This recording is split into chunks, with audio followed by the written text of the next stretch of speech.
this video, we are going to study how to forgive. Many times people are carrying a huge baggage of resentments and anger and so much of negativity within.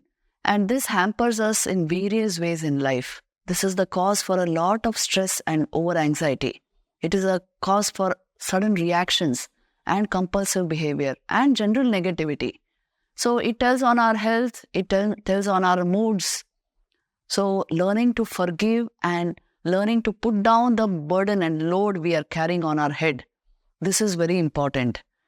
Vivekananda was a messenger of hope and love, and he would insist upon this. To illustrate this, I would like to go to a story again.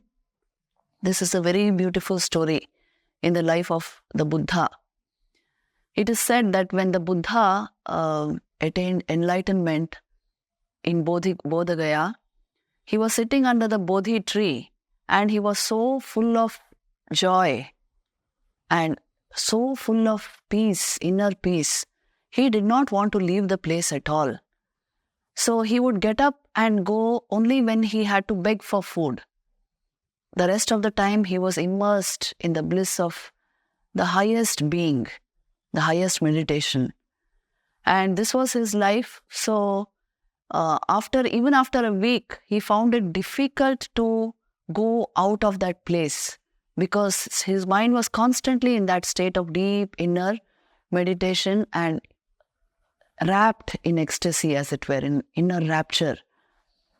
Now, when he would go out to beg, there was a village close by. He would go there, and one day he went there and he held his bowl. Most of the villagers knew who he was, that he was the Tathagata, he was an enlightened being, but there were a few who did not know. This day when Buddha went and held his bowl in front of a home, a man was working there and he suddenly said that, "Oh, please move forward, go forward." He didn't even look back and see who it was. And Buddha moved forward and he went to the next house and held his bowl and he received some food. Then he went to a third house, received a little more food, and then he turned back. He went back into the forest. So he had to walk about 2 miles and then reach his place of meditation.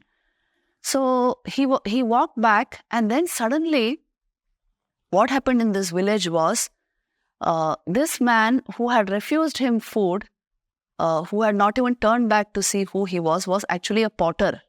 And he was working with his pots. And so he did not pay any attention. He thought he was just a beggar who had come there. But the potter had a very bright son. The boy was well known in the village and very energetic. So this boy came running to his father and said, "Father, do you know who came to our village today? And who came to our house?" And the potter said, "No, I don't know." And the boy said, "Why, the Tathagata had come. Didn't you see him?" And the father said, "What? The Tathagata had come?" And he said, "Yes, and it seems he begged food here." And then the father was in tears. He thought, "What? The enlightened one came to my home and I didn't give him food. I said, move on, go to the next house. I didn't even realize he had come." Now he was full of regret and so angry on himself. The tears started flowing continuously. And then he told his son, "Oh, my son, today you have opened my eyes. I did a great mistake today. I must go and ask pardon from the Tathagata." So now he moved towards the forest, but it was already dark. It was dusk. And so he didn't exactly know where the Buddha was. So the next day morning, he again started for the forest, and then he searched and finally found the Buddha sitting under the Bodhi tree, wrapped in bliss. Just looking at the face of the Buddha, this man's heart melted and he felt so sorry for what he had done the previous day. He rushed to the Buddha and fell at his feet. And then he caught his feet and wept and wept. And the Buddha said, "What has happened to you? Get up. Why this sorrow?" And then this potter said that, "Do you know, yesterday I refused you food.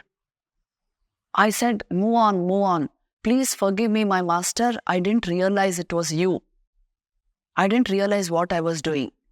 And the Buddha said, you did not do any wrong. You did not do any wrong. I don't even remember what happened yesterday. And he said, why? Yesterday you came to my house with your bowl, and it was such a sacred act for me to give you food, such a meritorious act. But I said, move on, move on. I didn't even look back and see who it was. I thought it was just a beggar. And then the Buddha said, look, my son, for me, there is no yesterday, there is no tomorrow. There is only the now. I live in the now. I live in realization. So it never registered on my mind that you said no. It never registered in my mind who you were. So I don't even remember this incident. And how are you asking for forgiveness? Whom should I forgive and for what? You are already forgiven.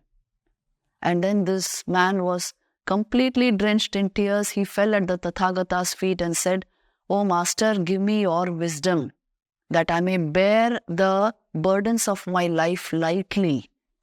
And I may learn this great lesson. There is neither yesterday nor tomorrow. There is only the now. If we live in the now, the heart will be full of bliss and the spirit of forgiveness. And if we don't live in the now, we will be carrying huge burdens of who said what, when. 10 years back somebody insulted me, we will still be carrying that resentment, that burden. So this man prayed, keep your blessings on me always, O Tathagata, that I may have a mind like yours. This is the most essential thing. Those who live in the now, forgive readily and only carry the empty mind. They carry no burden on their minds. So there is nothing to forgive. And those who carry unnecessary burden on their minds cannot live in the now.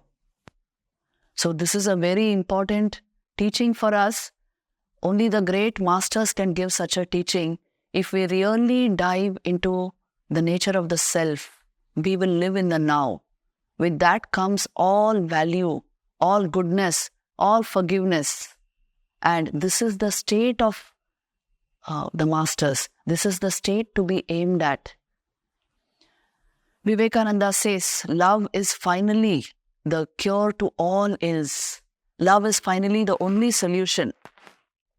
Let me read out his words in this context. He says, you remember that passage in the sermon of the Buddha, how he sent a thought of love towards the south, towards the north, the east and the west, above and below, until the whole universe was filled with this love, so grand, great and infinite. When you have that feeling, you have true personality.